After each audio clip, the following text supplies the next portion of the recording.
O te whasisila tua toi amatalia nei tau manga al fono au whaitula fono. E whatatia ese tau manga mo le malolonga o lo sau noa le fionga ni minstao tupe. O te tāpā ma le whaloalo lau fionga te tūlai mai mo le whaua wina o lau sau noanga.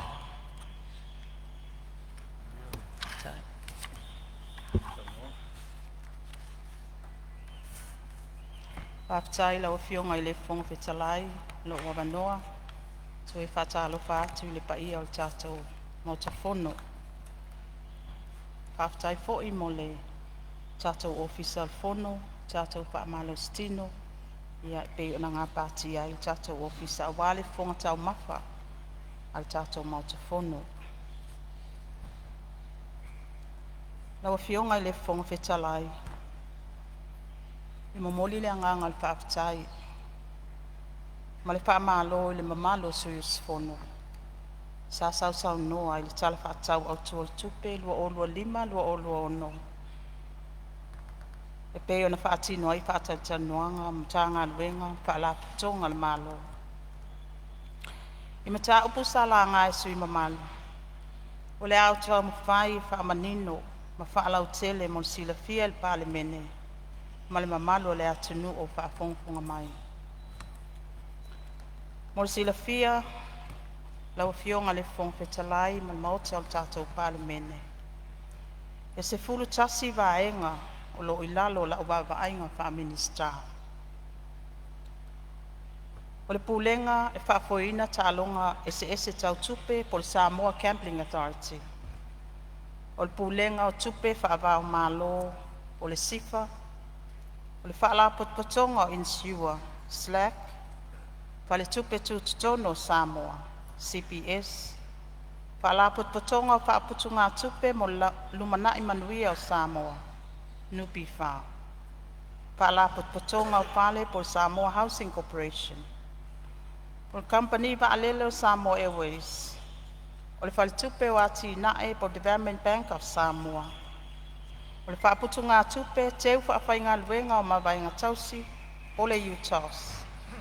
Matanga luenga o whaala potpotonga le malo MPE. Male matanga luenga o tupe. Male matanga luenga o leo mo whal pui pui. O lo o ilalo la ubaba ainga mo se taimi le tu mau.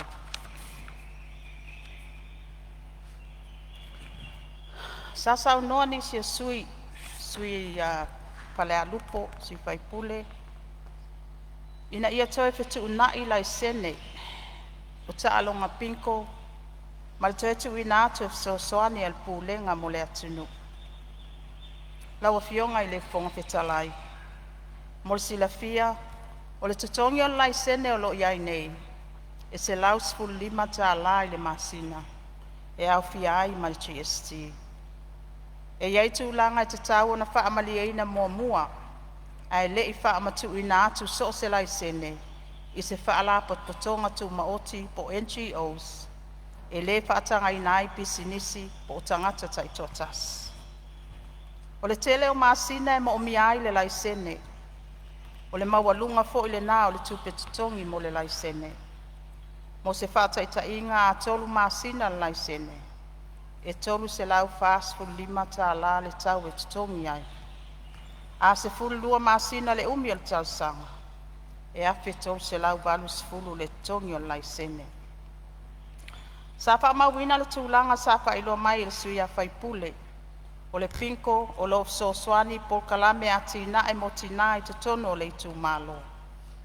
Ai peitai, o le whai ungal ka peneta le tau sanga lua o lua.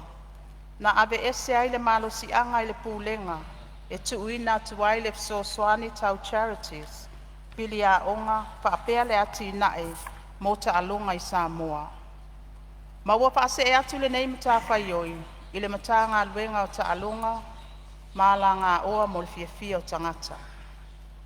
Sa wha mawina fo I le whaatustusa o le tātou pūlenga, ma le ta alonga loto o lo whaatino I New Zealand. Mo le sila fia, e le mawhai o na whaatusalia le tātou pūlenga I le malo New Zealand. Ona o vaenga nei, mua, e le tutusa le au whai o tupe maua, ma mata whaioi al tātou pūlenga. Ma le loto o New Zealand. Lona lua, O le whaatinoina ma tāwhai oi al pūlenga. E au fi ai le whaonga ina te tau tupe mai ta alonga tau tupe mo wha moe moenga o le atunu. Whaatasi ai ma le puipuia ma ia fianga ma whaafita auli ona o ta alonga tau tupe. O lo o lima ta ina e le tū la fono ta alonga ese tau tupe lua o ta sfitu. Palaputonga o whaaputunga tupe mo lumana i manuia po le nupifa. Ia, malia whenua la o whionga le tamai taimi stalo i le whaau la vea se tula i mai le sui o whale alupo. O se me fia mamalama po se me fia whaasao le sauna anista. Fia whaamamlama. Ia, sauno. Ai tele malawa noa lau whionga, whaaftai tele le se naunau te inga e lawe le saunoanga matongo fia mal manino. Lau whionga le min stau tupe e le nauna whaape atu. E moni a au, e le mwhaion whaatustu saina ia le tātou authority lea ma New Zealand Lotto. E bāngi maila se tele. Ai pe o le anga e tasi, le principle. Same principle, o le whainga o le anga le New Zealand Lotto e soani. Tātou lai sao, tātou nui le mwhaion a ngā whatia. A ia soani ne me mwhaion a ngā whatia. Pāta i te inga. Le sa o ta ua e whaatau ni ta avale mo i la tau e le mwhaiona whewa i solo ai au sange le ainga. Ia whain po i nisi to inga me mwhaiona soani. Pio se alau ni fo i nei soani le tau singa o i la tau o loo au sange. Whaaloalo lava. Whtai. Malo whaftai, ia, whaawals. Me fia whaasa. Ia, se on sa i marawa lau whionga mi stalo i fo whau ka vea le whionga. Ia saunoa. E le tele ni tātou tangata. E a fo i whaatau le loto. Ai mafuone le tele.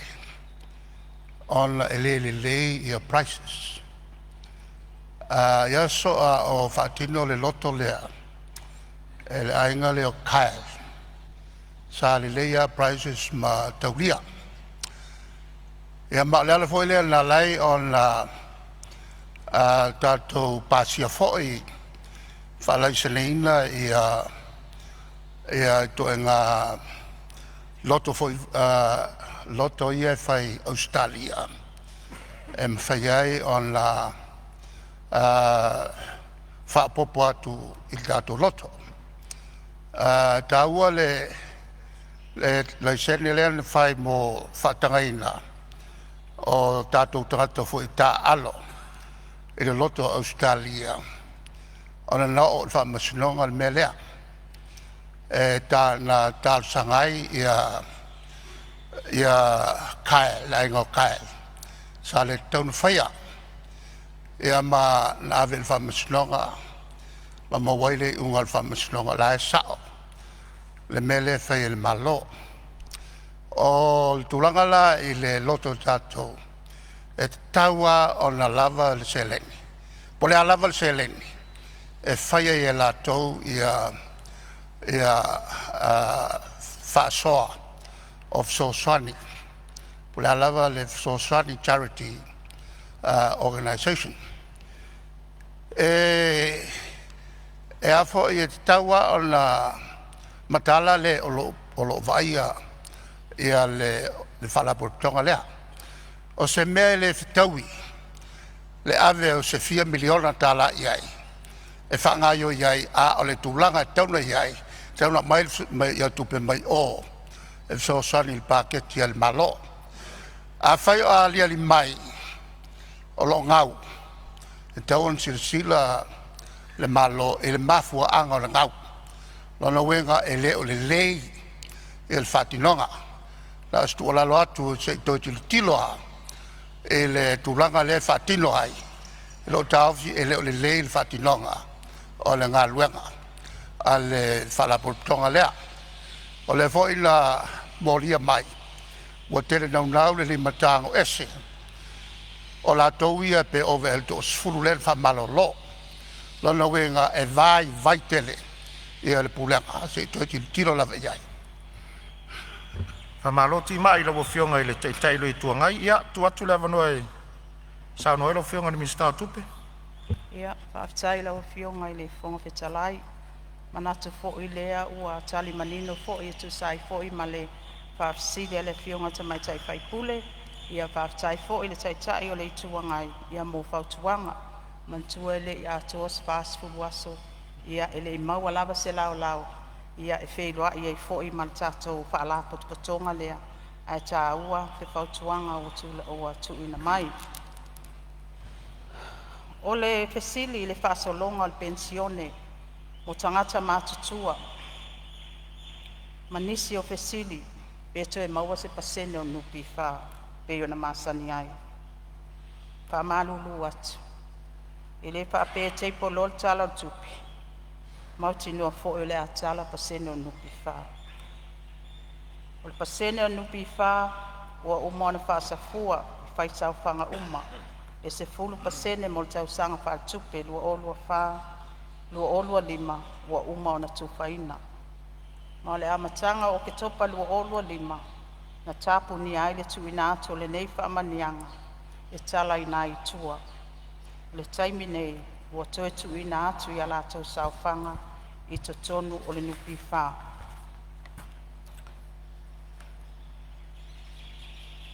O le vaenga i tangata mātutua, pe amalanga i atunu e mamau. O ala tau benefiti e maualava pe ataliu mai Samoa. Pe a whaapea na o esa ili tonga fitinga i atunu mamau. E ao na tuina mai pepa whaamaonia mai fō mai sa ba aia i lea taimi a o iai atunu mamau. Mai lea tau fia fo i le pensione pe a whai e le oba atu ma le tolu sfuluaso le umi o le taimi sa iai atunu mamau. Ai ao lava o na longo mai le ofisa nupi wha, ai le tu ua le atunu mo si inga ngase ngase, wha apea wha lawe lawe o ainga.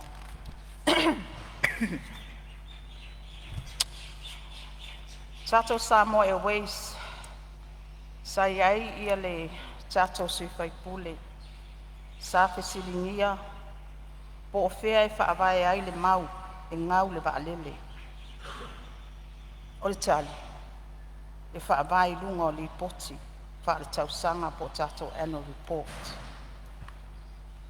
O le waalele tele po le chat operationa, toi amata ia Novema lua ota spitu. O ina na amata ai o na toi ngau, le company waalele, se ia o mai le whaiunga iuni lua o lua. E mai ai ulai lua o ono, e o mai ai uni lua ota spitu. Sa maua lava tupe maa po Polofitia Company waalele tausanga uma, au whanga solo le joint venture ma le Virgin Australia. I le 5 tausanga taluan toi a matal waalele tele mai a Novema lua ota sifitu. E o mai ai uni lua o lua. E ova ma le ivas futolu miliona ta la Samoa, le tupe ngau po losses. E se fulu ono miliona le tausanga whaai ua uni lua ota sivat. E luas fulfa miliona le tausanga whaai ua uni lua ota si. E luas fultolu miliona le tausanga whaai uni lua o. E 5 miliona le tausanga whaai ua uni lua o lua tas. Ai luas ful 5 miliona le tausanga whaai ua uni lua o lua. A tu fatas e ivas fulu 3 miliona ta la. Lau whionga le whomtalai. Ia, maria lu fina ngalo le tamatai Mr. Lo tu lai mai le whau la vea, mai sa whatalua. O le poti pe unto lau wina le whionga le minister te le whatau te e iai.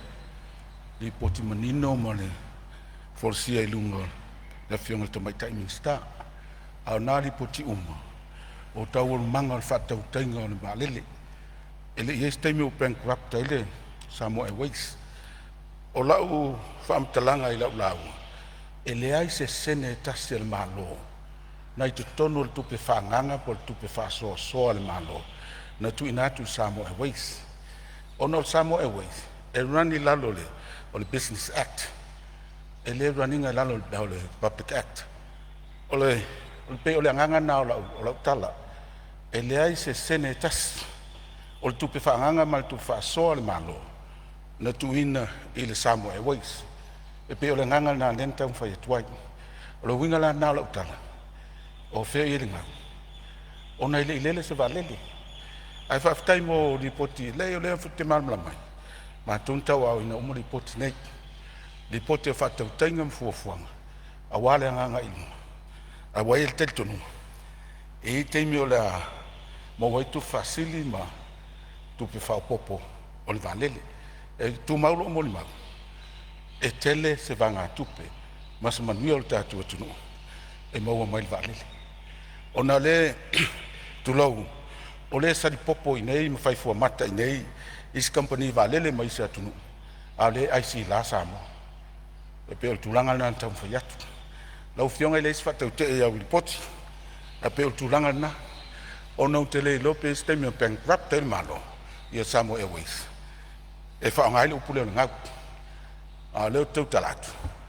O no tupe whaanganga le malo. E le sene tasi le malo. Na iai tono tu whasosoa ma lo whalwana. Ma lo whaftai le sui sa whau la vea sa whata lua. Ia tu atu lau fionga le minsta. Tu sa i o le finangalo whaali o le whau la vea. Ea, whaftai lau fionga le pule. Le ai whaavai lava ia whaamatalanga o tuina atu. I luma e tātou li poti whaaletau sanga e pe on tuina mai le fionga le li pule. Ia whauwo o whatu tieli. Ia o lo whafoe ina tātou Samoa Airways le taimile nei. O le isi fesili sa atu ina mai. E taunga tāle pāsese le vāo Amerika Samoa ma Samoa. Manatu e le sa o le lafonga. E whapea wa owa le awhita ala al pāsese i pangpanga. O le pāsese le taimile nei e le vāo le fitu se lau. Ma le iwa se lau i le alu ma le toe fo i mai tangata matua. Ma e mawalalo pāsese mo tamaiti. O le sitia o le malosi o le tala Amerika. O se tasi leo mafuaanga o le alu i lunga o le pāsese. Ia o le foi e sa tuina mai. Ia nisi o vaenga. O tau o le au nanga. O sitia o le tau o spare parts. O whaafou ma li pēa o masini whainga luenga. E au fiai ma vaalele. O tutongi le au whainga luenga. O au nanga mana o mia mo le whaatinoina o ngā luenga. E peo la A, safety gears, transport, training, ia manisi o vaenga.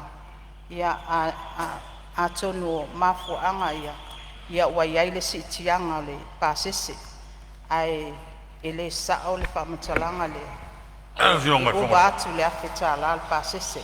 Peo on sau noa ai le fionga le paipule. Ia, vai do peina sau no angalo fionga te mai tai minsta o lo ia le whau la vea whale ata tolu tu le mi whale tole se me whasao pete fia. Le whasao, le fionga minsta, le wingo tala, sao e. Le wingo le awhita la, wai le sisi ke lako kongi ngā a se one way to kuila, e kongi al return. Sawi la sa kaunga o whamatala whapea.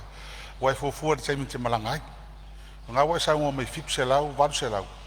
Ia o kauanga le wo iai, molo sile fia. E o mai lua whero kasi, ngā kou se lau le return. Le mene na watu la whamtalanga. E alua i lalo le pāsese ia Samoa Airways.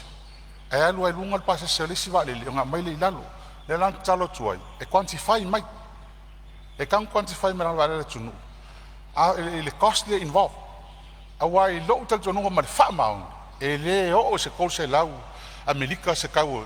E alo tanga te kuila masau expense ngai pa tu fatas ele tai o iai o le sili lana ai se a o motoa mau o lunga tele ai tau ai man tu o le fo e lua va le tas le lua alo ke wo fatas o le si va le ele alo i fangadi alo ai o fale o ai kusa pase se mal va le la ku fangadi no ngo vinga ka un ke le pase se va le alo fale o wai mau me alo ngai ale tu sama pase se va le la ku fangadi a o motoa te motate le te tanga i pe tato malo tong ta te pe al melen fina o nil valen ioi ele ai se le ata to telo ai fenga tare proiting al valen a al fa mama venga la tunu i pasese o le mena len fina o e mai le valen o le ale le venga ya mol malo a i fenga o fie mo tato tanga te o i te mi umal le to mal mal tango fie o le time ni o le fa lo pasese fia le vaso le nyusila ia fa fe lim se lau ka ma o ka le vaso Ia, le se senga na, ma whaalala.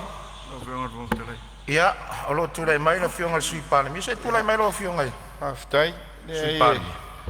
tulanga tāua ia lau whionga ma le tāua fo le o Palemene le lewe aso. Tātou te whasoai. Au taua matamata le nei no fo inga. Lau whionga whawhitalai e whamawina me le ngang whaalalo. Ia, whinangalu. Au au le nei. Ia, le peona sau nore sui o safata. Ia lo mamini no e whamaunga o le fono. E sa te umwhai le whionga le. Sta itali atu. Il sau noanga i lea i se ngau. Sa ta musu ai tula i atu i le naso. A ta tia ia i tua. Ia, tātou wanga i luma. E ta pena. Ia, se manuia wala tātou wale. Le sau no le whionga le. I le sui whai pule o whaleata.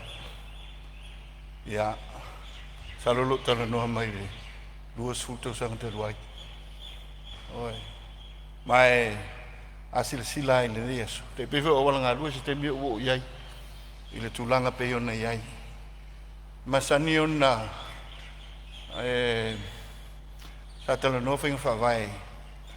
Al whainga malo i le temi nei. I le tūlanga o tātou. Te penei no awala. Ma maintenance. I le mae ale leile. I vai aso whatala no. Ai mata o na ngā solo atu ia. I lan tō kongkalate. You know, e pei fōringa la put under pressure le. Whainga malo.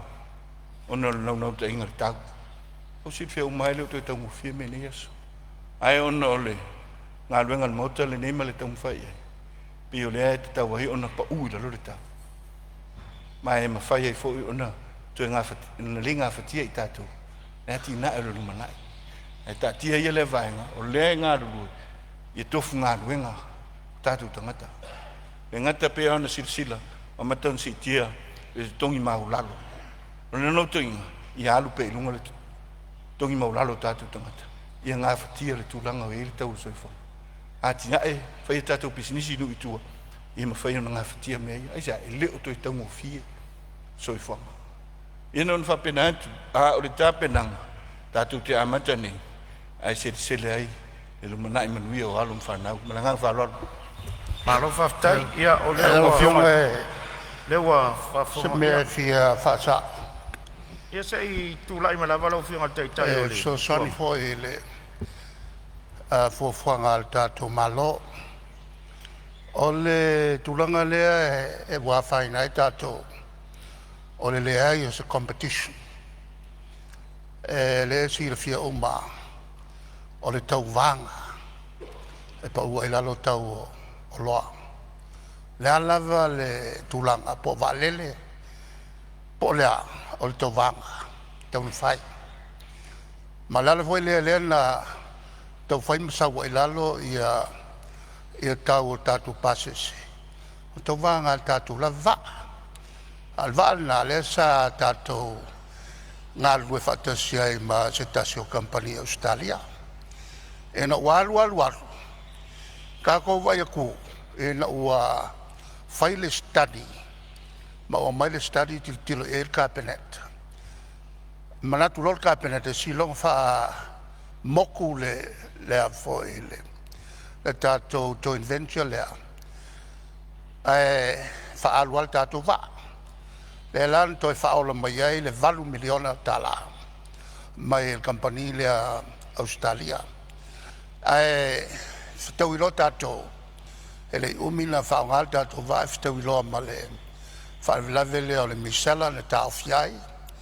Toi whengai tātou ma le whamai o COVID suriva.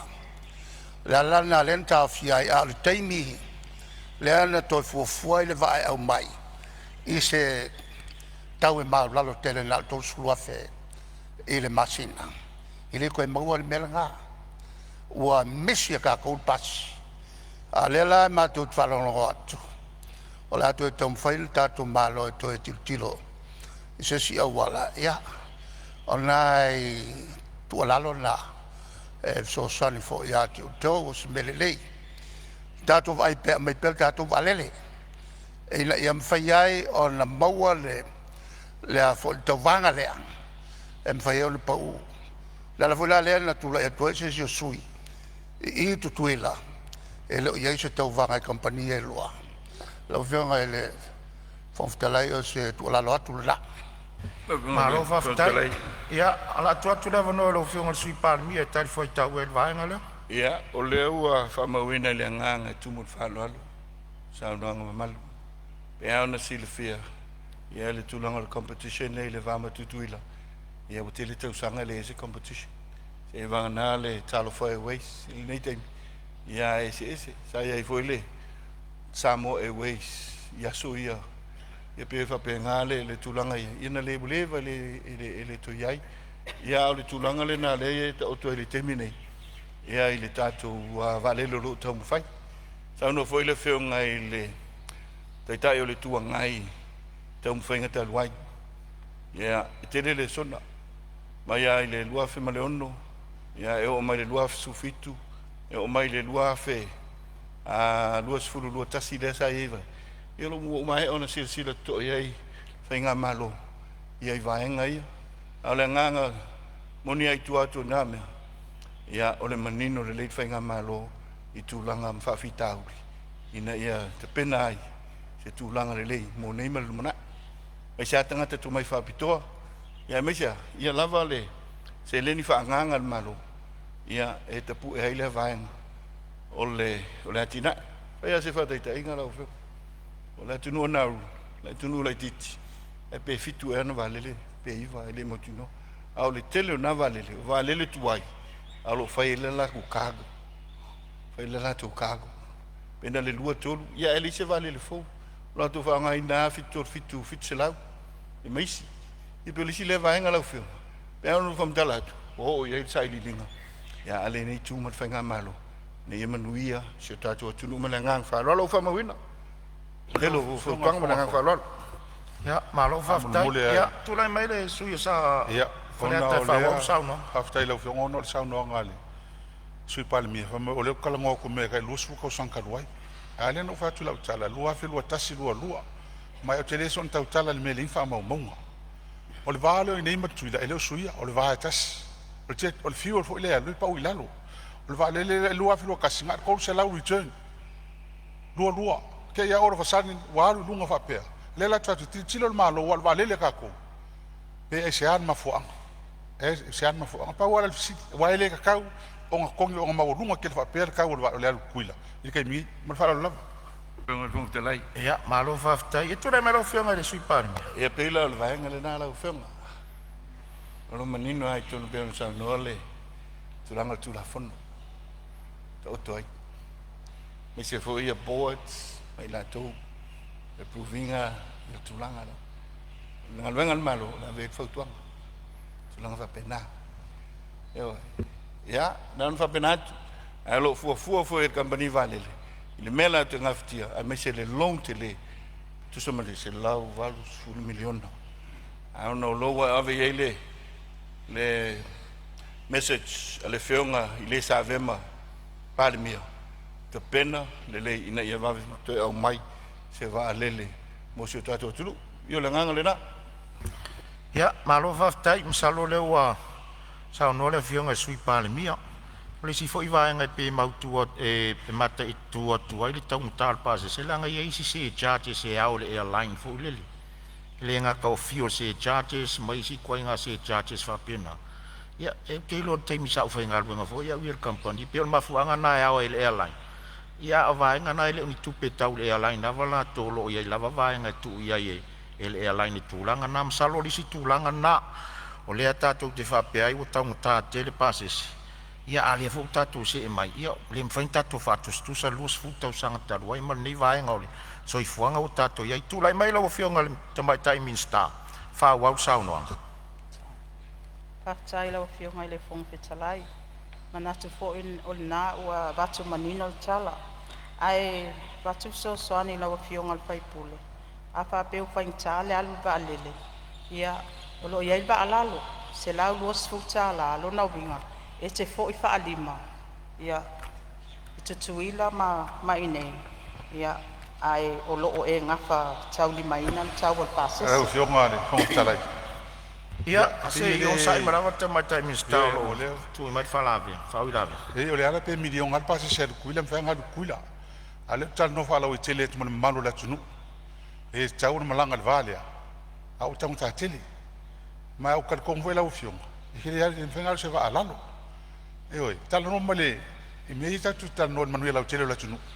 A o fua foi o tangata wai. O ele fa penar fengol tato ngalwenga. Ma fala la. Ma lo faftai ia e pei o le si option le o le e tau sa no atoa min sta.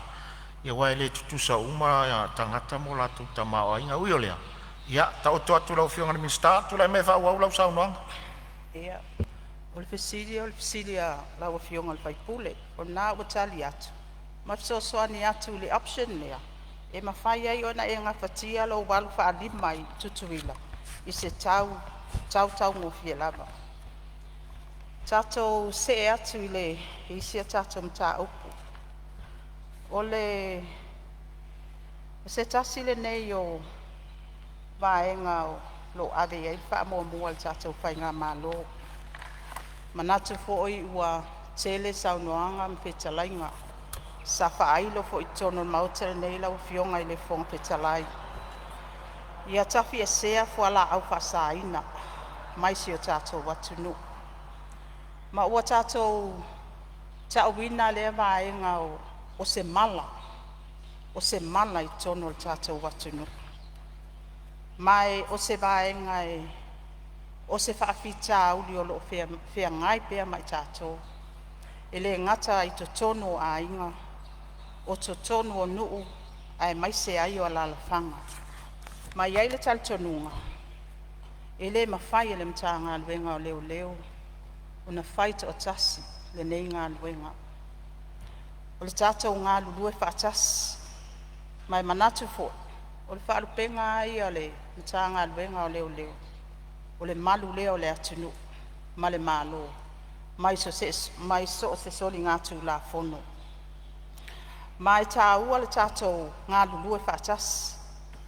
E amata mai lava e tātou border controls. O le fesili le nai, whai ngō fie i on tātou whitaua ina tātou border controls. A kako tala noa loa i vaenga ia, o lona winga, ngā ole malai va alele i whale olo, ia male wafu i mata autu.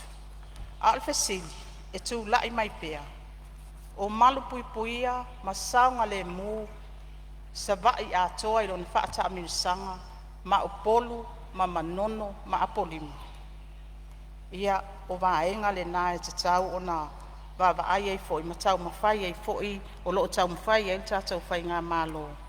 Ini au wala uma e mawhai ai o nā abe ese, matafi esea, le nei mala i te tonu o le tātou watunu.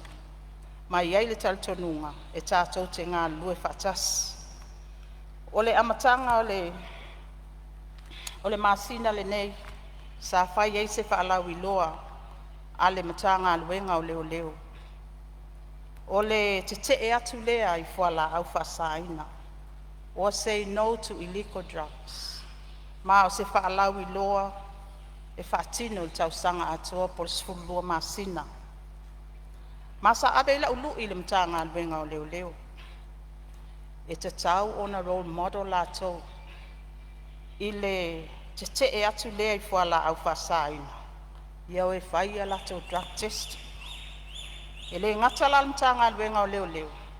Ai wha solo mātu mta ngā luenga. Le mālo, ma wha la potonga, ma tangata whai ngā luenga, uma le mālo. Le fo isa o wha alongo atu i le sui whai pule, ia le ala le pule. Tā ua i o tātou amata me atu, i nei le Palemene o Samoa.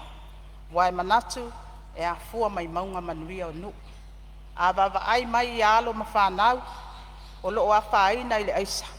A wawa ai mai o leo wa whaia drug testing al tato a Palemene, ia manatu, ia e tā ua lea, e ma whai ai o na pesosoani, i le tafi e sea o ia vaenga uma. Ia, o se tasi o vaenga e peo na maitau wina, ia e leto e pōmala i le tapua inga le toa Ia, Samoa. Tau whionga le Maria whenua lo whina ngaro lo whionga i le te mai tai mista o lo i whau la vea whale ata toru o se nase me te fia sau. Whamamlama lau whionga. Whaftai le whionga i le tamai minista, tamai tai minista. Ia lea ua ia awelan whamamafa ma whamamua i le onga o le whawhitau li peona. Ta tautalangia fo imsau no ye ni so sui mamalu le Palemene wa tau na mata mea tātou. Whaftai. Ai o le winga o la ofisiri le na watu. Wai lua vaenga o le prevention protection. Ia ma le punishment ma whasalanga. A tonu la se sa ngua mailum sa leo ka ko ori whasalanga ni a taimi i kam whai ke e ako ma pui puia. O nai te taunga tangi e tala le tupe. Taunga tangi e tala le tupe wha mafa. Peo no whai atu. O lea e tu sa le tupe le allocate mo tata i whau tausanga tēnei. Ia ma le tausanga ni fo. O no winga. Ai a tatu atu ni usila. Le vavel melo fa solo in usila ma Australia o ka lengi masingi. Ia o kai whau walo ke le whaunga. O ngai o ngā keli. O ngā keli. Ia mesel ka ko masingi keli le ua maingi kai. Ia o luanga ta ua le o sa ngofo il pora le tata no il vale o kuila ma. Mai ngi va whangoka ma va ia ka ua mai.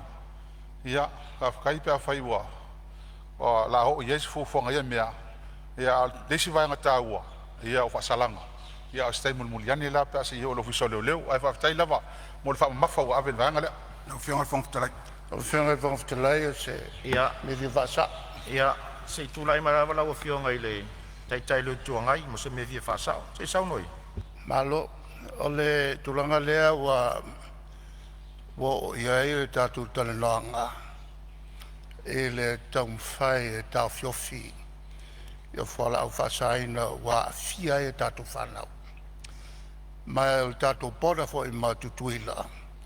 Whainga tele o na leo leo ina. E whaingo fia e whangota i e olo i e nei. O na malanga mai tutuila ma loa ne o ia le pata. Ai o le lesi tele tonunga tau tele. O le tulanga e whamasinonga. Ma i unga whai. Misalo e se sila ne pea le malo. E le toe teu te wina o tātou tu la fono. Ave ese le mele a o mailo i. Ave ese le mele a o tangata e maua o se whate i tainga. E whaasala e le maua runga o atu i le luafe.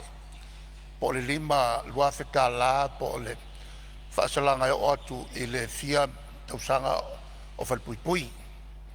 Ai whautua ina, ia le whauponga, ia tuu iai, e leila loifo le lua kausanga, ia le whaasalanga, o le mele tupu, e kuulo le sala whapena i le tangata sala, e o i le luafe, e le whaasala i le luafe, pe whaasala i sfukala. E te tau foi la, o na soasani e tātou tu la fono, ina ia whaamalo siai, ia le turanga le e iai, ia tau whaingo whapen, tau whai iai, ia le ofiso le leo ma le whamasinonga. E le italia le whamasinonga, o le mera tupu, wa waven koe ka kala mai, ia le vaenga ia ngaloka, koe o mai koe whai. O le mera na pe e a fo e to tilo ia il tulanga lea ia fa malosia le ia fa salanga ina ia matua umeri taimi uta nei lo mele o le loka ko va kala mai kua ko mai foi ko fai ia e mesela umane ia o mali liwai maisi ai mesela to na moria ai tau fo ile ngal lu fatasi ma ali fai pula lu se tu la lo le la ufio Ma lo whaftai lo whionga i le taitai le tuangai, ia le ua maa watu le ano li o lo whinangal. O se toi te unga o le whaupuina o le tula fono. Ina ia awala mai ai se te unga o ngā, mo i la tau e solo a ia turto e se vatu le pau o le maota ma le whawhongafonga le atunu. Ia ai lea o ina lava, ai whamaa lo whautua. Ia tulai mai lo whionga le te mai taimi stai. Ia, taluai o lo iei whau la vea sa whatalua. Ia, tu atu le avanoa.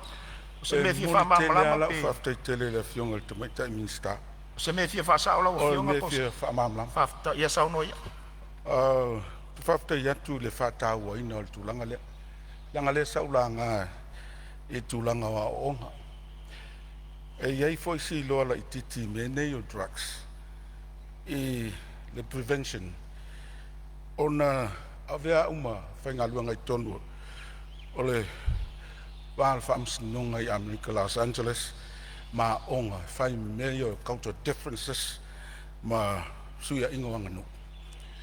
Sa umai tau inai, ma o tau inai matu, ile matu iao tamai tia onga ia fianga. Le la pēno ula ngai. Ai, o la tunu ele aini la tu isi whaaltonga whaamalos. Ai pe tai o sa molo i ai ali whai pule pēno ta ua ni. El teitai. O se vai ngā sili leona ta ua. E ngālu rua whaatasi ele malo. Ma ni ima whai pule. E tu i whai titia le luatuo whalau whaasaina e tono o whiangai tua. O no au te. Te la tu i sa vai. Ai tala nofa mai lai sa vai. Wo sa vai le aisa. Wo popole la. O na le la mata no o atu i tua. O vai fo isi ata. Wo mai te mai tia o ngau fia le. Le a fo na le aisa. O le pole nga selu matu ia wala au nei. A o na o i tātou whanau a onga. O na o tūlanga le whasolonga. Le au vanga le e whaia. Ma le au vanga i tau agent. O mai le au pusha. O mai le au tūlei street. O mai le user. O na fua whatau le o pole kalame. Pe whawhion tātou mauan mei mea. Ia tunu ui whafu. Ia au se awala fo. Ia au tau ina ia tātou whanau. Ili ma tau tia o drugs. Au lau whautuanga tu atu i utaftafa lau whionga tu mai ta imin star. Esel tā ua o ngā lue, maari im whaipuri. Peo tūlanga fo nā lo whai ele onu. A mai se lava mene o drugs, ma sa wainga i tonu aina. Whaftai, ma whaloa. Whaftai sau noa lau whionga sui, ia oi ea se o tātou a le lilifa ia se fina ngalo ona o le matu ia o le mea o mairu tātou atunu. Ai whaftai ti mai, o tau fina ngalo uma, tā ua le māloa, e mai se la whionga le tamai tai minsta. Tula e mai lau whionga tamai tai minsta, whaawau sama. Fonotaga. Savanoa. E se meo finangalo e le sui le minsta, se tula e mai minsta o tito. Ona o lea sa fesili le sui o whale ata tolu. Tūlanga le pe ona iai le. Sa fesilingi iai le paketi fo ile le tūlanga le tū mauale. Mol si le fia o trucks lava ia e ngā whamal mtanga luenga o soifua maloloina. E rei le paketi lea e tausia ia le, tai whaufu ia le sa saunoa ia. Le K9, ia mo le silofia nei te ua, whapeo le tu mauale e paketi. Ia leo, o lo ngā whamale paketi le soifua maloloina marwhalolo. Malof so son mai lau whionga de minsta, ia e vasanga le lifo i lau mtanga ruenga, ia e mai se fo il teimi o leua, sao noa te mai tai minsta. Malof aftai, ia whalata tō.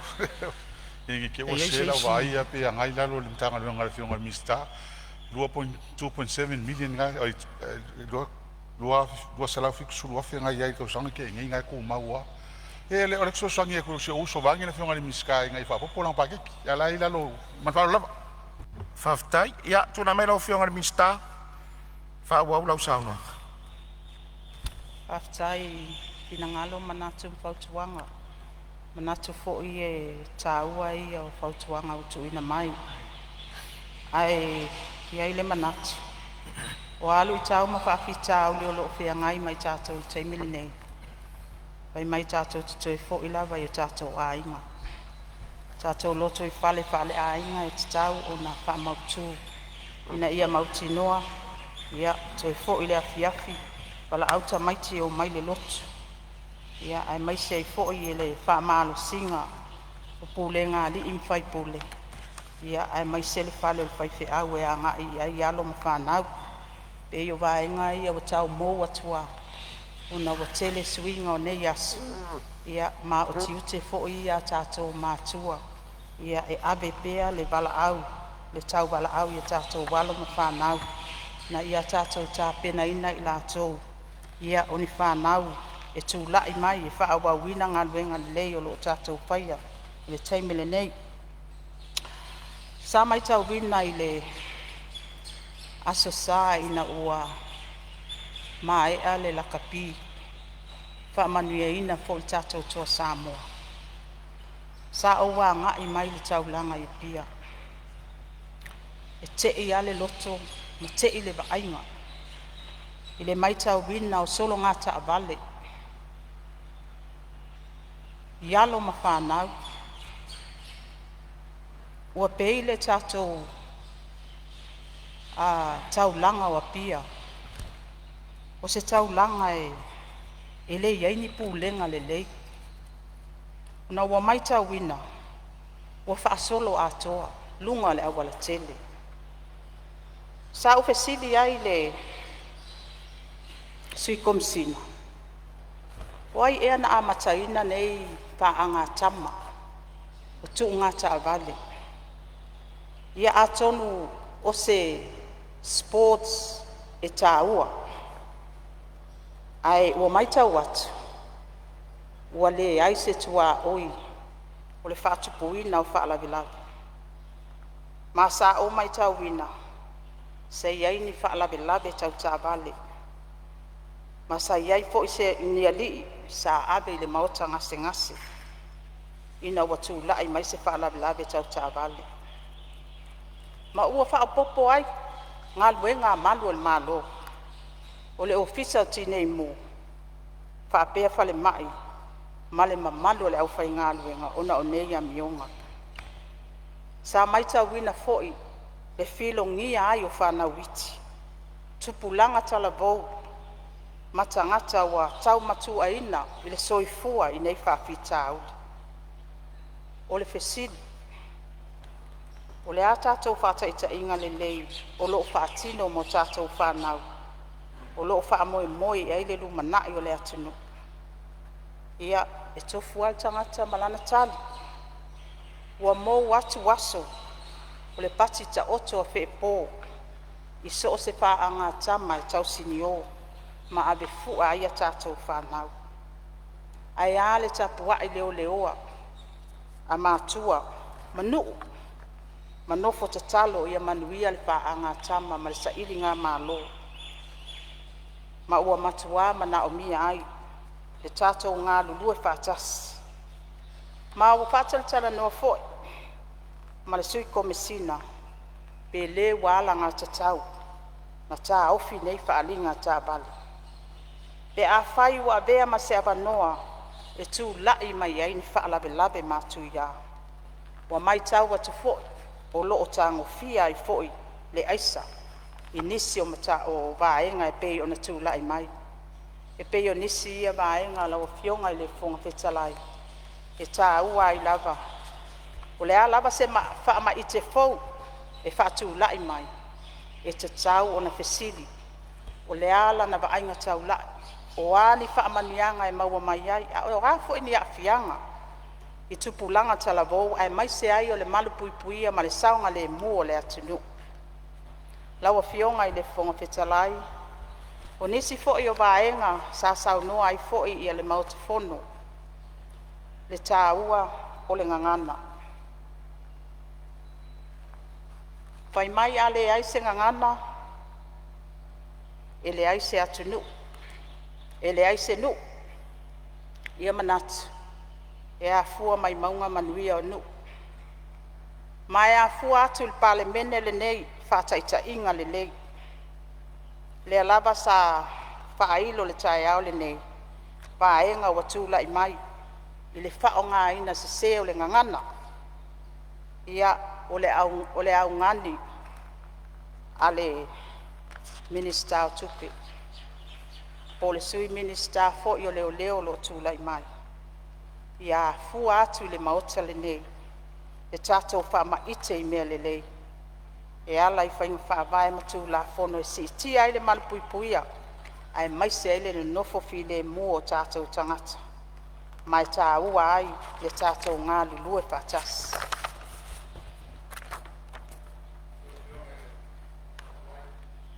Ia, malia whenua le lau whionga tamaitai minstalo e whawila vea mai la whionga taitai o le ma oilis taitai li tuangai. Se me whaasa. Ia, o le me fia whasa, ia saunoi. O le tula ia tu whaasa o le saunua ngā le tamaitai minsta o tupe. E le ngangana. O le ngangana Samoa. Wa tere tausanga o vevesi ai I al tātou atunu.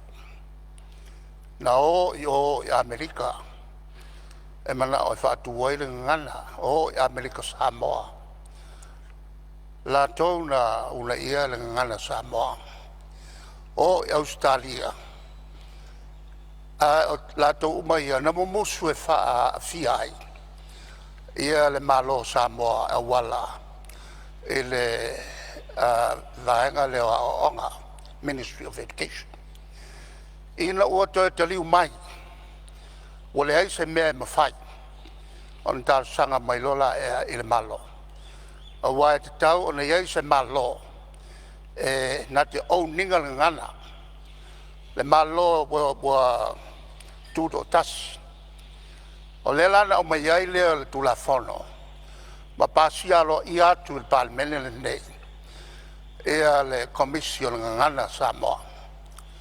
Le lana whatuai le Commission ngana Samoa. Ma lato ngā ruenga mua. O le tāpena o se tusitelea. Lomsi filoi. E tu uma iai upu Samoa moi. Ma winga loloto. Le lana o matawina po ua uma ela to ngā luenga. O le lua e tau sanga te luai. Aina aluatu le mauta nei le tulafono. Lau whionga le whongaftalai. O te fisili atu I ate oe. Ua mawala sautusi. E le sa tosi al whongaftalai. Lau whionga le taitai o le tuangai. Le le melea. O le ua maua lo finangalo. Ma le mai lo finangalo o le la whai atu so soania no fōr tūlanga lea. Le la so soania tula il mta upule. O le ala ia ma le ma. Au mai ni kopi uma. Ma le mai alo. Ma le mai lo finangalo. Ma le a whenua lo finangalo taitai o le tuangai. Se aua foi tau te ngau tā o le whasoso atu le whongaftalai tātou whono. O le tūlanga lewa e sau noa ia e winga le ngangana. I le ngangana lau tele ma le vaenga nao o ia le avenga le ngangana sa mo I fafa. I ese mamawa ma le whaongaina mai le minsta o le ngangana le iai. O le ngangana le sau noa ia whionga le tamaika I minsta. O le ngangana masoa o whaonga I vaenga na vaia. I ese mai la le tūlanga le tamari I anga o tātou ngangana sa mo le te sau noa. Le alawa na whaile komite ilo ina le ngangana. I o ngā winga lasi o upu taitasi. O le tūle leile na. A le tūle sau noa I la whionga le tamaita I minsta. O le ngangana foi lele o le watangi ai. Le whaaloalo. Pei foi o le te talo mai. E amata tu nei il Palemene nei. O le ese senga na omta upu e lua te na e sau noa I se me fia whasa. O yo lea. Tula mai lau whionga sui Palemene. O le o mai tau watu. Whionga se I. Whamolea. Le we tu mai Se I o matulala o. Le tau mwhai atu. O le tulanga foi lea. E so sani a tatou uma. O le mai lau whionga fai una tatou. Ia, mai lau whionga I le taitai o le tuangai. Ia. Se tu atu le sui Palemene langa lewa umana fola lau fola sanga. Lewa uma wat. Pe ano whama mlamatu. Ese me ye lua. Tu lai mai lau whionga sui Palemene. Lau whionga e leo toi mamao umar tātou ngā luenga le nei aso. A masalo se sile mata upu langa e lofo e le whionga sui whai pule. Lea ua tu wal tātou maftanga. Le nei aso. Au so matou lea nau ta inga. E whaini ai a mesele au ngā. Langa o le me mtau putonua le salanga la ngā iso vai le nā aso. I saunanga whionga sui whai pule. Le ia se Samoa e le pele ia I tātou ngangana. A me se le vā whearola. Le vā matua whawhene. Me se le vā ma lau whai ngā ruenga le atua. Pe tai ulo tātou mai tauina bea. O lo o a mata i sui whaipula le mauta tu lou le mauta Samoa. Tu langa lea. Le whai lau mai tauina le nei tu la fiafi. Pe e tu la i mai e te tai e se. Le saunoanga mamalu le whionga ele. Te mai tai minista. Ao loa nganga e tau aputi putisi o tātou atunu. O maso whasofa i le ngangana. E tau tala vai a maleava o no. O ia e mawhatia ai. I whonga le maloma le tūlafana. Ono nei vaenga. Ao le te tālo whatau a naule al whainga malo. A iai se le lei. Le tātou ngangana. Le tātou ngangana. Pe ao na tau mwhai atu i le. I la paia inga. Io il Palemene o Samoa. O le fono maua lunga o Samoa. Ana sa ili le toto o tama inga. Mai tu malo. Aisa ina ia sa o loto si o tatu o tunu. Wane. Mata anu tatu wa ia te fasia. E fasia mai fea. Tono le mautale nei. Upua nei e le ngalo tu lou. O tele o whai atu. I tangata o lo whai atu ia mio. Oi. Upu e lafo e lau whai ngā luenga le atua. Alofa. Le atua e whawai e isi o tātua atu. Nano matu whapena atu lau whionga le whonga talai. Tālo ma le nganga whaalo alo. E leo toi mamao. E taunu unga o le whamoe moe. Le Palemene i le nehi i amatanga le paia inga. Atu sa matu utua lalo. Se tau tua ngā. Alo ma whanau. Anga i mai. Ina ia tu maule ma malu le Palemene. Ia tangia le lofa le tua ia Samoa. Ela i ngā luenga le Palemene le nei. Le nganga i tumu le whaaloalo. E o whionga whongatalai. Whionga whongatalai e o kulai a kua se me fi whasa. Malo whaftai. Ia o le ase me fi ngā rei. O le umana avatu so soani al malo. E lei mi se ngā o anga i atuai o i winga la. A whai o le tūlanga na. O a uleska ka le pikusiri o ngā fia. Le ala leska ka le pikusiri o ngā fia. Malia lo finangalo le taitai o le tuangai. Malia lo finangalo le tūlanga na le no tūlai tuai sa oka lea lau whionga. Malia lo finangalo on sai mai le sui o whaleata se tau a watu so soani anu fua tūlanga lea. La tātou se e se tu sai o le whalasangan tu ina mai lea whionga tamai tai minsta. E ona mamalama le vaenga lea. La ngalai whaafonga lea tunu.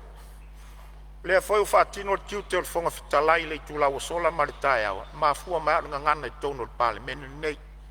Mai le aloa i le whonga whitalai o lea ua uta ua tua le vaenga lea. Seisi la tangata e toi whapea sona winga le Palemene. Ia o lea ua whai atu so soani le whonga whitalai. E matua vava mamawan ngana le te sau noa i ai tusi pasi ma vaenga ua avel ngana sa moa ilo i fafu. Lau o whionga le teitai o le tua ngai. O le ngana le au mai le whionga le minsta. O le ngana fau le ua wha o ngā se. Ua avea ma au penga e tai ai le vata ngata. Ma le ngana maso au te le fefe tau le upu lea langa le whafonga sa moa. A ola na si le ngana lea. Ia ua peia le tau alunga o manua. O le atunu ne o sa moa e whaavaya mea umalana tu malanga ana whaakerisiana. A le mai tau atu i whafo atu o le Palemene nei. Ia ua si i atu langa whapena o le se vātau sima se vātapuia. O le se senga nao mea i e lua la wa whionga taitai o le tua ngai. A uro tau whesilingia pe iei tusi pasi o suus fono. Se o le tusi pasi ala tōna ngana sa molo whaalolongia. Whionga se ia la wa whionga i le tūlanga o le wa matu so soa. O te lo tala noa e ni tusi pasi. A whai ke le karia i a mātou whauanga. Lao e sopa mākou. Le ai, maliela wa Lao whionga. e sopa le vaiga nei. Maliela wa whionga taitai o le tua ngai langa lena e sa unoa ngai o le minstapo o mawala se tusi le ngana lea. O se... Ia, maliela wa whionga. Maliela wa whionga se tula i mai sui Palemene. Aftai. Ia, lau whionga le whongatalai. Ia tunu o le Pasifika sa o atu e tātou au whai ngā ruenga tofia le tua. Tā lai atu tala le lei. O le tasi o ia tunu I le yo a se malama isi vaenga. Au lo latu tau fio fi mamau. Yo latu tali tununga whanu po. Whanu po.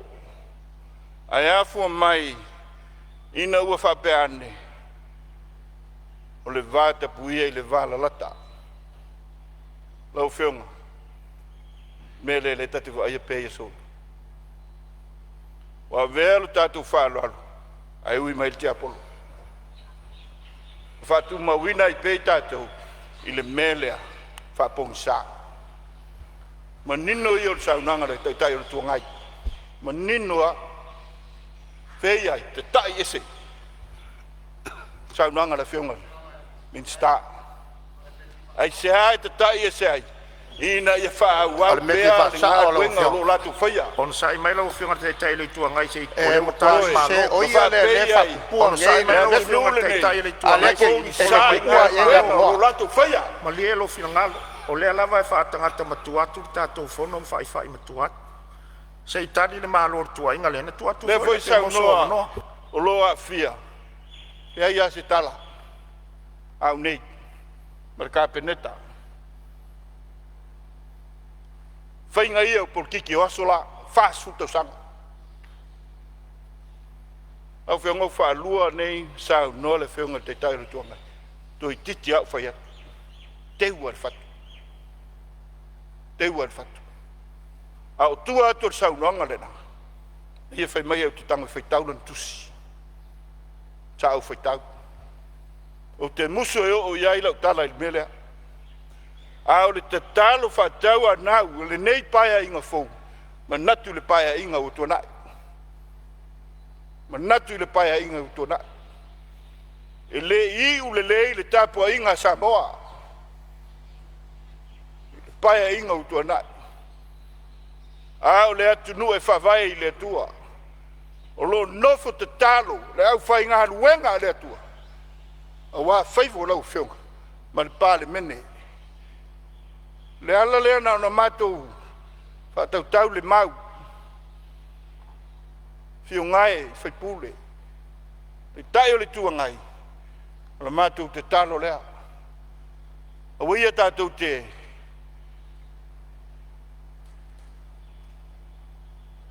Toi te pai tua. Oi, seu sila ia Samoa lo tāpua. Ai mai se ai. Alo ma whanau o le lumana. Le nei vai tau e o mai ai le so lo tau ma whai le au whai ngā ruenga le malo. Ai sau noanga nei. Sau noanga nei, whai mai mātou te vai. I le toi moana te talo. Ai tu malo. Ma la whai ngā ruenga le tua. Nanu matu whapenatu. Anu matu whapenatu. Pei anu tau whai atu lo pongi sā pea isi vaenga. O le Pasifikaisea. Sau ma il te apolo.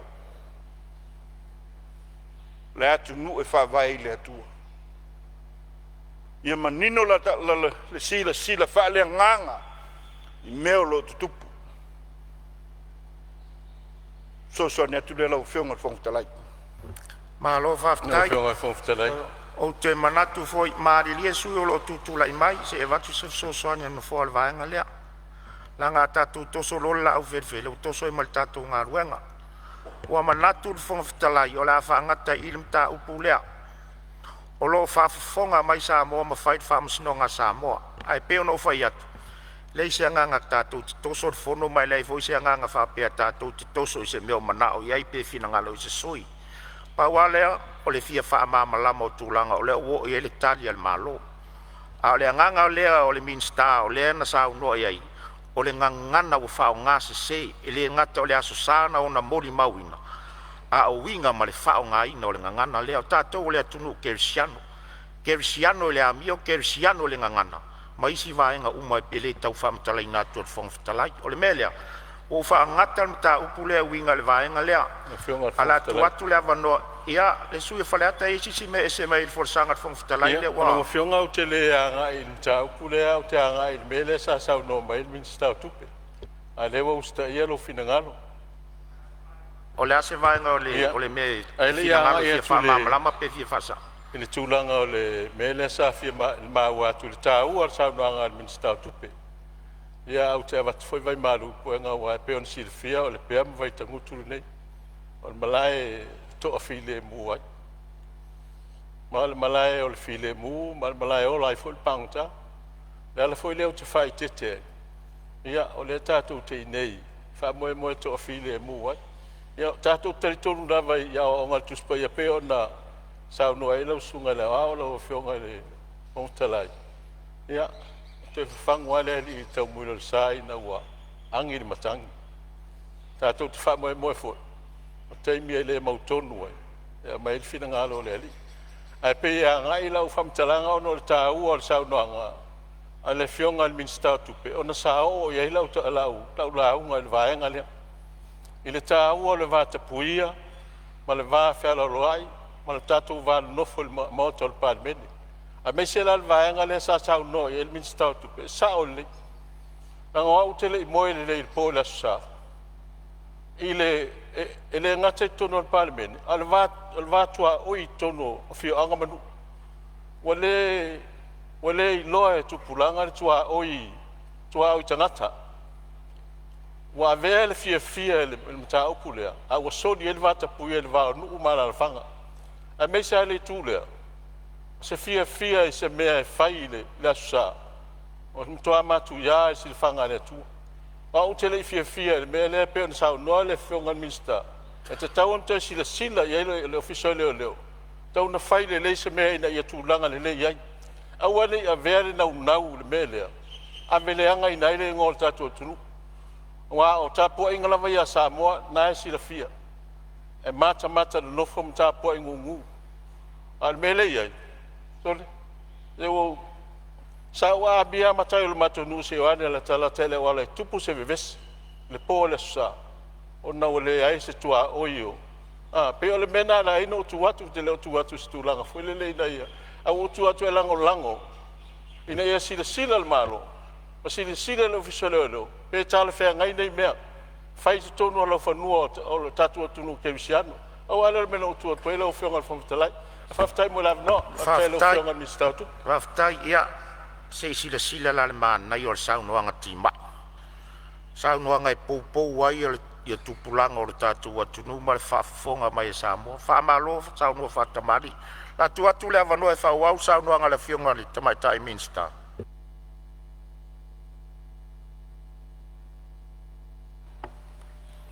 Whaftai lau whionga i le whongwhetalai. Manatu ai te tele ai pe senga, ai matua i le o.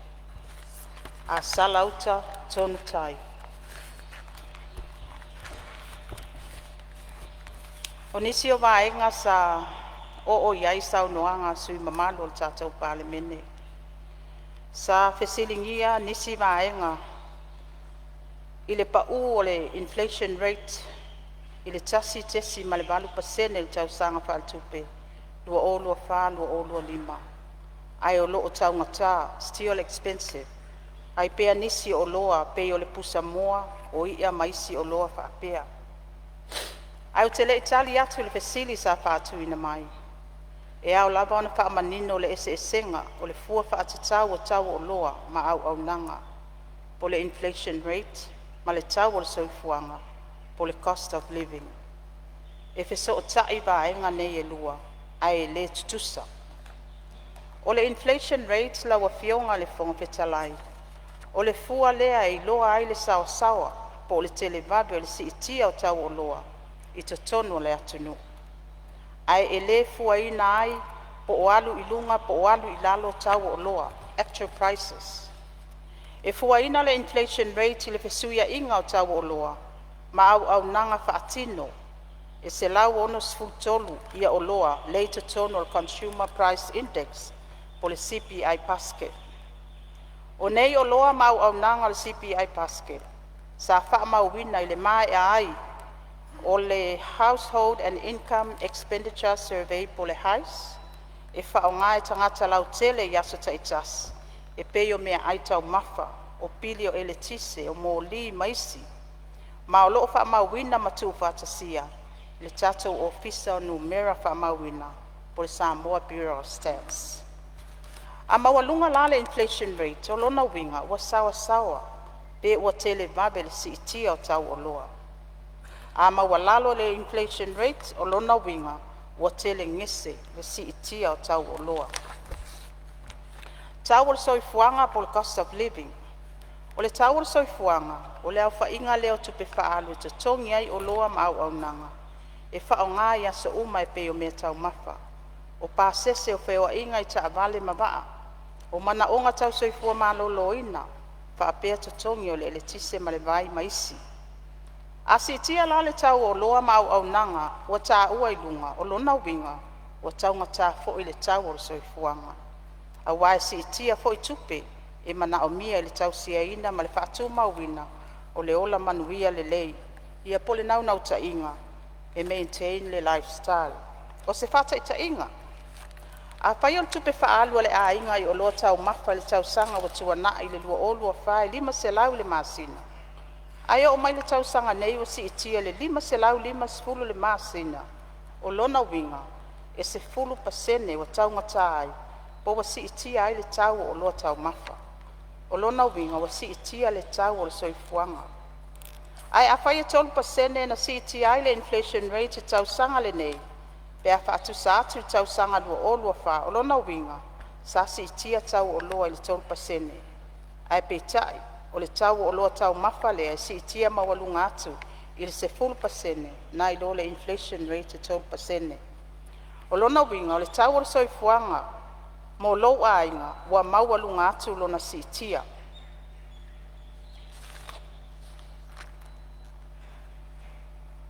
O le fesili, ai se awa tele vawe ai le si itia o tau o loa na i lo le inflation. Mua, o le supply ma le demand. A tele tama le mana onga mo se o loa e pei o le pusa moa ta ngā raisa ni ani maisi o loa whaapea. E wala i titi le supply, e si itia mawalunga le tau o loa. E mafua fo i le la i titi o le uti o supply, ona o le tuai mai o va o loa. Lona lua, o le tau o suau. A alu i lunga le tau o suau, wa si itia fo i tau whelawa inga o loa wha fale mai Samoa. Ma alu ai fo i lunga tau o loa, ai mai se lava i mea tau mafa, mai si o loa mai fafo. Ma le lona tolu, wa afianga o mala fale natura, i mea toto ai mai se fua fa ele leanga. E afia ile supply o mea tau mafa le market. Ma alu ai lunga le tau o fua o fa ele leanga. Lawa fionga ile fonga fetalai masui o sifono. O se wha amala malamanga atu leo le fesota inga o le inflation rates ma le cost of living. Lea ala ai na si itia mawalunga pea le tau o nisi o loa. Ai o loo pa u pea le tatou inflation. Ma o se lawa fionga ile fonga fetalai. Ia, malie mai lau whionga le tamaita i minstari le fule se i whaisina olo o tulai mai le sui o whale ata tolu. Ia se me fia sauno iai. Mamlama lau whionga i vai. Tonu leo. Haftai mo le tamu whai oli. Manga la whionga i le tamaita i minstari. Al me ta ua le maua mai. Tonu al minstari me le no tamu whai atu wai. A pa ur inflation. E tau eni pa ur tau le sui fuanga. O me e o whaatasi ia. Le vesili la ne o vesili ai. Pe fa fe on pa u le inflation pa u mo la lo le fa mo le tastes mal 20%. A u mtua ma wo lunga le tau so fu. Le la sa tan fa mai le ta to che lo cost of living ele mo CPI basket of goods. E tu e tone pulata to ia me tu e ton. E puliala tu ia me tu e ton ia on fa ile le tau fo le. Ale la tu na e fa ma lama mai. E na ima lama ma toni. Po fa fe ona so tai le pa u o le tau o le alu la lo inflation ma wala lo ten ma le tau ma wo lunga o yai tau so fo pe na tatal no mo supply le wo tono le sauno ma ele kai minga ka offset tang fa le tono supply kai mi covid al kai mi le ko no malais me le ko kele ka ngalai sama usa mo ma tulanga fa pena ma le foi mangingo la le wo le ka so au menga le mangingo o fiscal strategy le ngasa ngo mela fu amai I o le pa u imported goods pa u ka swa le mai ko ngolau le la unga le ko nga fiscal strategy pa u mai le mei mai fa ele officer ta ila le political statement o le hole le sa no nga le mai ka ku pe mal fiscal strategy ma le tau so fu ele officer ta I mei e lo e te tau ona fa yese fu fonga ma se fo o tala ho le fa pe wa lunga le GDP ioi e ale lunga le nominal GDP ai ke le va ma le real GDP o te mo ne ko ki pilion over pilion ale va o le nominal GDP ma le real GDP e ngai lo ai e ala nga le lunga le GDP le ka kama ai nga lo kele le kongo o kele le wa lunga le ka o se fo o ke le supply o ke le fa tau tanga te tupe ala ona o mau mo tele tau sifo ma inflate ki ke lunga ke le o le nominal GDP ai le o le real GDP so ma al paulen va ngal ki ke la ofion si ma na mai lu sui o so ta inga le tang fa so ta le tau le pa uma o la o le inflation e ma le tau sifo ma le wa sa no manino e o fa kasi me lu ma fa la no fiona fu talai ia o lo tulai mai le fau la vea mai fasale le anga tolu ia sei tulai mai pastai mo le no mo fasao no tema mixtana le fu sa fe ele se me vi fasao po se me fi mam lama ia sao no la wa ne tu ma lo tu langa le tau se fuanga pastai lo so no manino le fionga le minsta tu langa e loa e se la ono suma tolu le e fua ia ile televavi por le speed o le tato inflation rate o le sotuanga le sa o foi la mai mafu anga mafu ai ona tu sabe pa ui lalo le wa le tu mai te watu le lu o lo tolu e lo fa le sa suma lo percent inflation rate o le average le mai te watu le poti le sa tu na mai le tato officer tolu percent ale mai te watu le sa 1.8 Paftai o na manga ia tulanga wale e manino. Ona le fuaina la o loa ia se la ono suma tolu. Lo fa pena na fua ele inflation rate. O le fatuanga le sa tu na tu nei tu malo wale la o mai mafuanga. E mafuai ona taunga ta pe isi o loa. O le fa pe mai lifestyle. Tulanga le tau suau. E ma o le lui tau lava le e mau e sa moi. Ona le latu geographical location. Tulanga le isolate mai nga le lo ya ia tulanga logistic po fe malanga ia ba asinga nai mana ia le pamtalanga na e pa wale fotuanga le sa watu tu el matu tu malo o lo ia tatu te tua ia soma pusa moa o lo atu ai sa ia mai fafo suka masima tu na pena tena te talo atu ile malo pe a ese la tu te vai nga ia. That's the only way we can see it control. Lai masau lalo ia tau vaenga ia. Ina ima fai ei la ia ona tau whetunai. Wala ngai o vaenga ia o le mafuai ona e sau no mai. Le mafuai ona tau ngata sui fuanga. E tu sa pe sau lalo le inflation rate. A per mele tanu atu. Lo tau ngata lava tau o loa ia. Pe fai lana fai si fuai o loa masani ia tatu te whataua. Pe ma fai ona whatati e se ia o latu tiute. Me fa mama venga wale malo le atunu. Alewa mal malama le tulanga le na tano mai ai I mafu anga e ale ona ese inflation rate ai ma olunga pelta o se fonga I la fa mal mama le fa mai nei lo fa ftai ia ma lo fa ftai o le ma watu na fo e matua a fo I va sanga le mai te tusa le fina ngalo fale at tolu ma fa sa le anga tot e will vaenga le inflation ma le cost of living le ma watu le o te le sauna tu atu le ava no fionga le supandia after lo fionga ya na se ufa mawina tulanga ya ile o le me mana ya ile sauna nga le fionga ile me su fai pulle o fasalanga numero to lo mama la male le fionga fai pulle pe on sauna foi le fai pulle faleta ya masalo me foi le sala ungai talwai le sa tali to fo il tu langa lo to ai ta so fong ya me se foi inflation tu langa fa pena ya masalo pola tali va tu le fionga ile ni sta tu e fa wa no final non final e tati mai Bueno, si tatu pale mai foi e me whainga malo si pai e ngolu mana. Ia, whapelea. Langang whanau? Ia, malo whaftaim salo lea ua... Ora fia war fong fitala ia si be fa sao. Ia, Ora sa kasi nem tau sau tano ai. Ia le lava sa tapu ai. Se tadi le fia war minsta, ia tau fa tu le se. Be mo sa no ala fia. ia, sau no ia lo fionga le sui teitai o. No tau pu le sa no ia to yo mo vai atu. Ia m tau tonu foi le sa fe ile la unga nei tu malo. O tūlanga leo le mai o se si tia o le tamā inga se tūlanga si leona lei. Ia va ia tui tau o loa. E leo i fo ila loa la e tū mau. O isi o loa la si peinu. A si sila. Si tue si sila.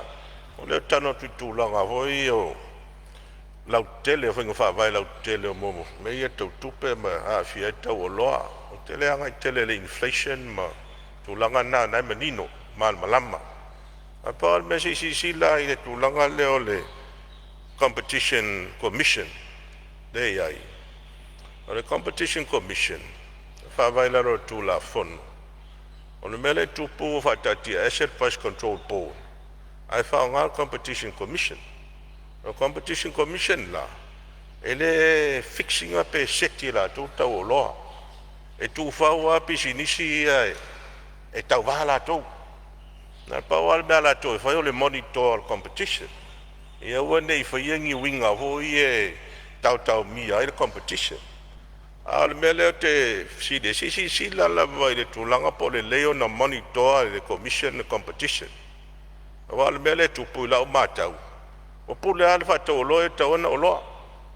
Wale o ye se monitor o le tau ai.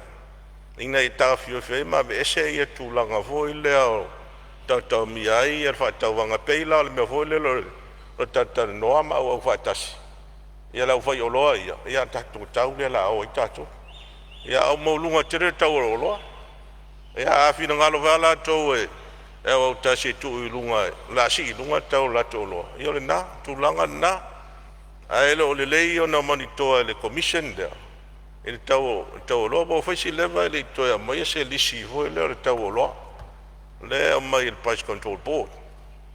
O le tūlanga si sila i tūlanga na. O le si tūlanga i a pe o le se senga foi mai te tute. Me tute lo tonge lau fai o loa. Si sila te lo supermarketi ai. Pe e fa pena se va vai a tun mele ai. Wa pule alfa te o loa e tau o loa.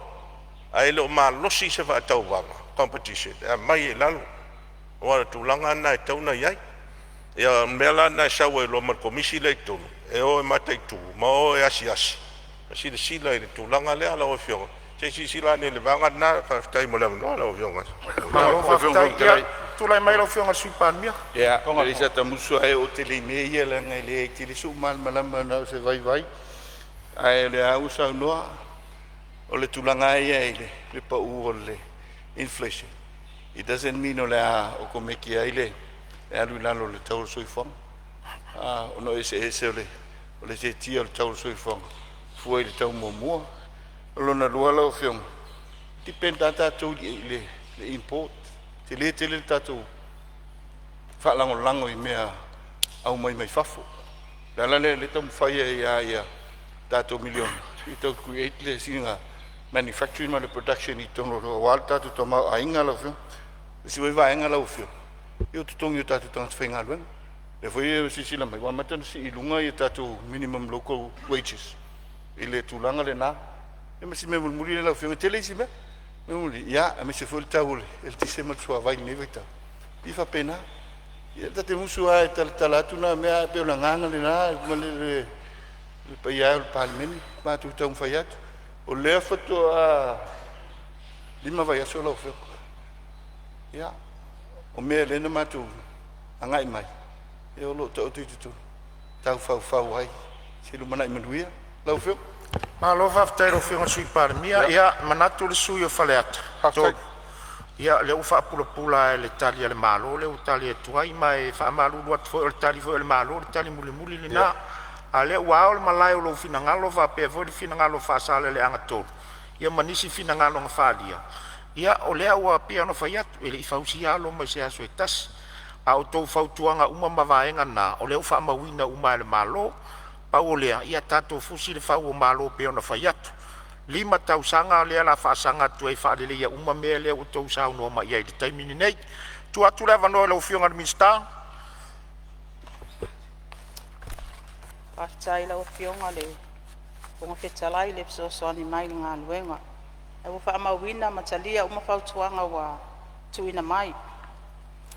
Tātou se e atu le isi mata au pusala ngā mai e nisi a sui mmandu o tātou palemene. Le li poti mo le suesuenga whaapitoa, a whasue tusi po le forensic audit, mo ati na e al malo. Mo le silfia la wafionga i le fong fetalai ma le mmandu le palemene. O le li poti mo le suesuenga whaapitoa whasue tusi. Na whaamai aina le masina uni lua o lua 5. Ma tuina atu ai le kapeneta talu ai mo le talanoa ina. Petai ele iai se whai unga le kapeneta talu ai le li poti. Ma le taimi le nei, mo le silafia la wafionga i le fonga fetalai. O lo ilo ma whaatalonoa ina nei li poti. E le komiti whaapitoa le kapeneta mo le tala o le tupe. O na tuina atu leo le pepa i le kapeneta mo le toi whaatalanoa ina. Se taimi au iluma, ia o na tuina mai leo le li poti le laulau a fono al palemene. Se atu le nisi o fesili, i le whaatinonga o le anawa tau o le malo. Lawa fionga i le fonga fetalai. Tali tono o lea na tali le sui palemia. Whaapea fo ilo nei sui. E tusa le whaamalam la maina o le vaenga i le vaiasi taluai. E na ona auto e fono whaapipi e whailo a tili lea tūlanga. O lea watangia nisi o whaamaite le malo. O lo o ngā tasi ma whainga whaavae ma tūla fono lo iai nei. I to tono le nei tala whaatatau au tu o le tupe. E pei o le sitia o le pensione mo tangata mātutua, whaapea tupe so soani mo tangata iai a fianga tu mau o le soifua. Ma le sitia o tupe so soani mo whala putonga so soani lau tele, ma le vaenga tu maoti o NGOs, my private sector. Ai o nisi o whamaite, ele o mawhai o nā ofia o nā mo'mianga, le toi loiloina o whainga whaavae ma tū la fono. Ma o le atu ina atu i tutono le ta i ala fou, mo le lumanai manuia o Samoa, lua o lua ono, lua o lua fitu, le lua oto lua oto tasi, whaapea le tala whaatau au tu o le tupe lua o lua fitu, ma isi tau sanga wha le tupe o lumanai atu. Mo le silafia lau fionga i le fonga fetalai ma sui malo le palemene, e te tau lava o na wha mai a le leile wha atinonga o ngā luenga, sa fuafua i lalo le taiala mo le lumanai manuia, lua o lua tasi, lua o lua, i le lua o lua 5, lua o lua ono. O nā ngā ia i lea e tā pena le tai ala fōu, mai au fia ai malona whaatupeina i tala o le tupe o lumanai. O whai ngā mā lo le lei nā e au o na mulmul taia. Lawa fionga i le fonga fetalai, o nisi o vaenga na fisilingia. O le whaasilinga o tupe alu i tupe maua, o le whaasilinga o tupe maua i tupe alu, deficit versus surplus. Lawa fionga i le fonga fetalai, e fia tuina atu se whaamatalanga le tūlanga le whaasilinga o tupe alu i tupe maua, o le whaasilinga o tupe maua i tupe alu. Le whaasilinga o tupe maua i tupe alu na whaamawina tau sanga wha tupe taluai. O loo atangi ai le whaatustusanga o tupe na whaalu, ma tupe na fuafua e whaalu. Le tapenanga lava le tala le tupe fuafua ina lava le whaasilinga o tupe alu i tupe maua. Ai o le whaamanga o le tala le tupe, o whaamawina le whaasilinga o tupe maua i tupe alu surplus. E mafua le atulanga, ona ua siitia tupe maua waoina, pe a whaatusa i tupe maua sa fuafua ina. Whapea nisi o wanoa whai ngā luenga wa le mawhai o na whaatumuina. O ia tupe whaasili, o loo atangi ai le matai tuina le lei o le whaanga solonga o ngā luenga le malo. O le tūlanga le lei o le whaasilinga tupe maua i tupe alu. O loo atangi ai le lei whaatinoina le puleaina ma le matai tuina o pol kalame le malo. Ma mau ai tupe whaapopo a wafuafuanga o le isi tausanga whaal tupe. Whapea fōio na tuina atu mō tupe teua le malo, a wāle whaatupenga o nisi o ati inae, whapea whaalawelawe whafuase. Whatupeina o pitu su valu miliona tala, e pei ona iai ke suia inga o tino I tupe le malo, e pei ona la ngā mai e nisi o sui mamalu o le Palemene. Lawa fionga I le fonga fetalai, e pei on taati ai le lua se laus fun miliona tala al whaasilinga o tupe alu I tupe maua. O loo whatupeina le se lau tolus fun lua miliona tala, e tupe so soani tu sao mo le tala o le tupe, po le general budget support. Mai o tātou pāanga mo ati nae. E au fia ai whal tupe mo ati nae o Asia, whal tupe o le lalolangi, ma le malo Australia ma New Zealand. O le pāleni o tutoe fitu su valu miliona tala, e wha tupe mai I tupe teu o le malo, ma pāleni o ana teu ngā tupe, po common deposit. E le ai se fuafuanga I whaia se no ngā tupe mo le tausanga whal tupe lua o lua lima lua o lua ono. E whaatupe ina ai ni tupe pau po le deficit. Mo le silafia, e le whaia se credit rating mo Samoa. E paulava vaenga o iloilonga o ai tā lafo I whaatinoina I tausanga taitasi, I le sosoani ale IMF ma le World Bank. O le tūlanga ngapatia ina o ai tā lafo, pe o le tātou debt sustainability analysis. O lea iloilonga e maua ai whaai unga o tūlanga ngapatia ina, pe ma ale ale fo I le tūlanga o ai tā lafu, risk of debt distress rating. Le mai ai o iloilonga le IMF I lua o lua wha, ma tawe wha mausali I tala noanga lua o lua lima, wa mauti noa ai o Samoa, wai le vaenga o le moderate risk of debt distress rating. Pe ua wha ale leia le tūlanga ngā whatia o ana ai tā lafu, pe a wha atusa I le high risk of debt distress rating, lea sa iai Samoa talu mai le tausanga lua ota silima. O se tala le leilea mo Samoa, e atangi ai le ngafatia ina o na tutongi o ana ai tā lafu, ai maise o le whafoina le lei o tala o tupe, malona tamau a inga. Laua fionga I le fonga fetalai, mo le silafia, toe whaamanino le Palemene mamalu, le whaatino ina o tātou wati nae, o loo soani mai ai tātou pāanga mo ati nae. E pei o na fsilingi ai e nisi o sui, le whaititia o tupe alu I ati nae, mai le se lau fitu su tasi miliona tala, I le lua olua wha lua olua lima, I le se lau tolus fufa miliona tala, I le lua olua lima lua olua ono, whaapea ma nisi o sui mamalu. O le whaatino ina o tātou wati nae, o loo soani mai ai tātou pāanga mo ati nae, e whaasolo solo mai ta iono I le fitu tausanga e whaatino ina ai. E whapea foi ona tuuina awa wai mai tausanga taitasi e pāanga nei se leni, e fuafua I lunga o whaatinonga e maumia, ma ngā whatia mai lea tausanga I lea tausanga. E tusa ma le tolus fitu miliona tala, lea watu iti ai tupe, o loo fuafua e whaalu I ati nae, po development payments. Pea whaatusa I tausanga pal tupe lua olua wha lua olua lima.